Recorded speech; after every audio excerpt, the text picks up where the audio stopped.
A few years ago, I found out my oldest son, John, was autistic. And at 9 years of age, he informed me, when he grows up, he's going to write and illustrate comic books. And I said, yeah, you go get him, boy. Well, the problem with that is, while he was in the 3rd grade, he was deemed unteachable. I had a conference with the special ed department, and they said, you know, we believe it would be nicer if we didn't give him a report card, because that just hurts his feelings. He's below kindergarten level in the 3rd grade. And I thought, now how can that be? My child can draw a human hand from this perspective. I can't draw a human hand from that perspective. I think he's brilliant. So we needed to go figure out how to harness that brilliance and bring his true dream to fruition. So, giddy up, I went and I thought, I'm going to homeschool with 0 teaching degree, no idea how to do this, no template, because certainly the special ed department couldn't figure out how to do what I was trying to do. But they did say, your son does listen to you, so good luck. So I needed a map. I was feeling a little desperate and insecure. So what I did is I started cutting out pictures of what I wanted life to look like. I wanted helping hands, so I put hands on the dream board. I wanted my son to be over his phobia of dogs, so we could leave the house. So I put a boy petting a dog on the dream board. And it wasn't long before friends came to visit and said, hey, how's everything going? I said, it's going. We're making our way. He's making some progress. We're doing great. And they saw the dream board and they said, what do you got going on here? This looks like a mess. I said, yeah. This is what's going to pull me out of my mess. So, the more they came over and the more they had coffee with me and looked at this mess, they said, you know, can I have a Post-it note and put it right there in the corner of your dream board? I said, yeah, go ahead. We'll see what happens. Well, some crazy things happened. One of my friends who was going through an 11-year custody battle with her ex over their son, and she desperately wanted to move north with their daughter, so the whole family would be united. And she said, you know, I'm going to court again, I'm losing everything I own just to try to keep my son with me. And I said, put it on the dream board, because I don't have any money to give her, I don't have any sage advice, I'm treading water myself. And she came back to me 2 weeks later and she said, sister, guess what? I can move. We have shared custody, and for some strange reason, his father's agreeing. I thought, well, that's groovy. Maybe the fact that she could take her anxiety, put it someplace else, maybe it just made a smoother path for her. So that was cool. Then our mutual friend was going for cataract surgery, and the doctor said, you know, this is the moment where you will need assisted living, because get ready to go blind. And that was the same week I was moving. I didn't know where my magical dream board was.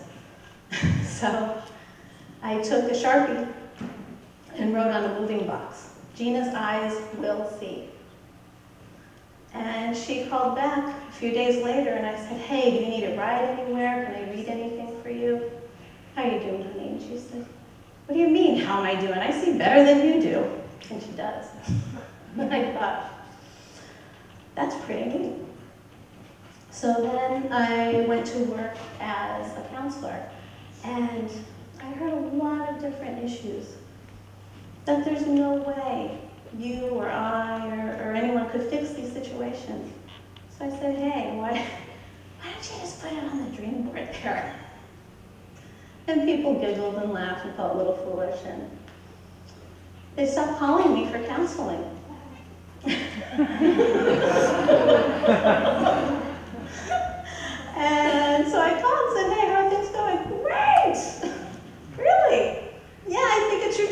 board. And I went, okay, fantastic. So then, as we were shutting down our business, I said, hey, since we're in downtown Carlsbad Village, why don't we put a booth up at the Carlsbad Street Fair and share our magical dream board with the world? And the owner of the building said, knock yourself out. So we sat there and we watched 70,000 people go by. And I think it was the weekend where they said the end of the world was coming. Anybody remember that? A year or two ago? So a lot of people came to our table where I was sitting with my two boys and said, I don't want your religion. And I said, I don't have a religion. No, I don't like your woo-woo voodoo. I'm not doing that. I have a t-shirt if you'd like a t-shirt.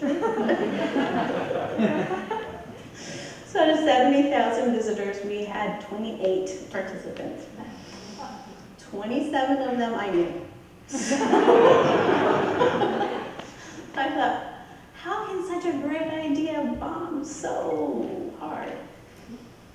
So I went home to my husband, who's a video game developer, and I said, honey, we need to put this online.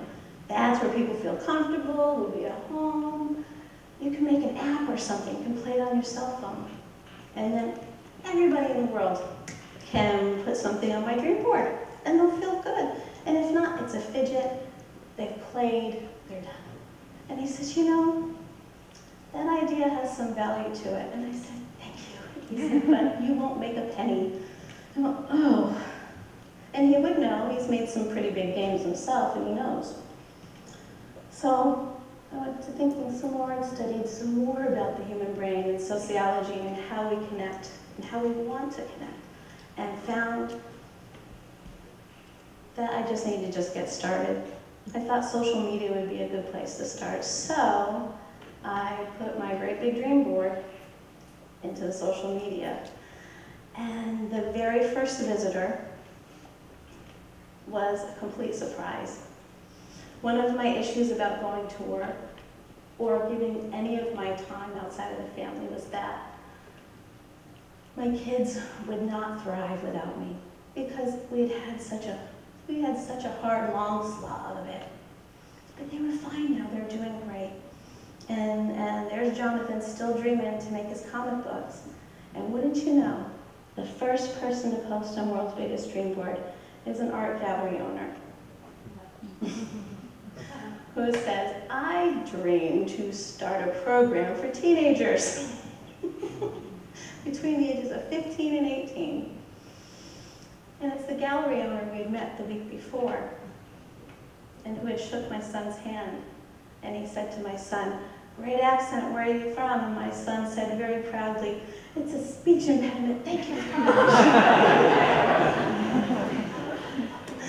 So John's on his way to making his dreams come true. And I thought, you know, I think my next dream will be to make my dream board go around the world. Maybe I'll get 20 likes. I was really excited for 20 likes, and it seemed to take forever, but they came. And I ran into a group online called Fragile Oasis. They're a group of astronauts that work aboard the International Space Station. And you know, funny thing, when you're up in space in a tin can, and you're looking down on the Earth, you think, wow, why can't our Earth get it together? What's up with our people? They dream. Did you? Well, and I thought, well, of course they dream. They're astronauts. What bigger dreamer would there be on the planet than an astronaut? So I liked their page, and I wished them luck. And then they looked and saw what I was up to, and they said, hey, will you put your hat in the ring for our Peace Prize? And I went, I'm a mom at home with my coffee and my PJs on my computer. Are they talking to me?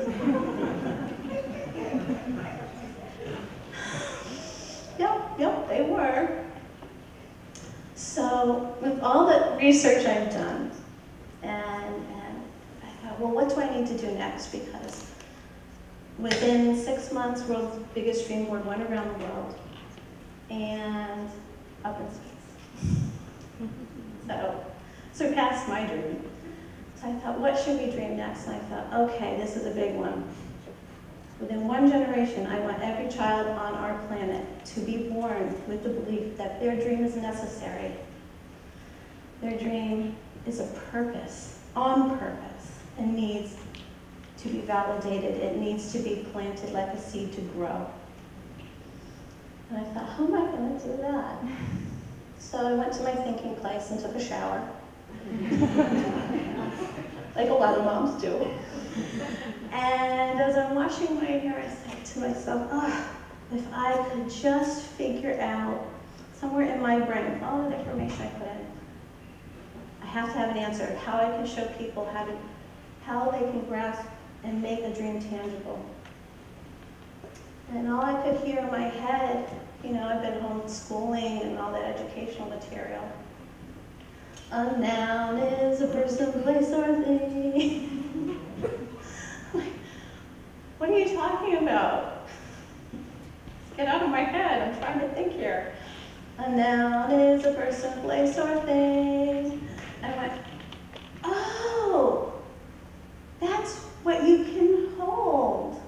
You can hold a noun. Okay, well that's something I can break down into information. Then I said, what can I hold it with? What does everybody have that they can hold their dream with? Oh, my hand. Putting my hand. So if you don't mind playing with me for a second, I'll teach you what my gift is. Okay. Take your thumb, and this is where the people who support you, the people you admire, people who inspire you, who teach you, who are there for you.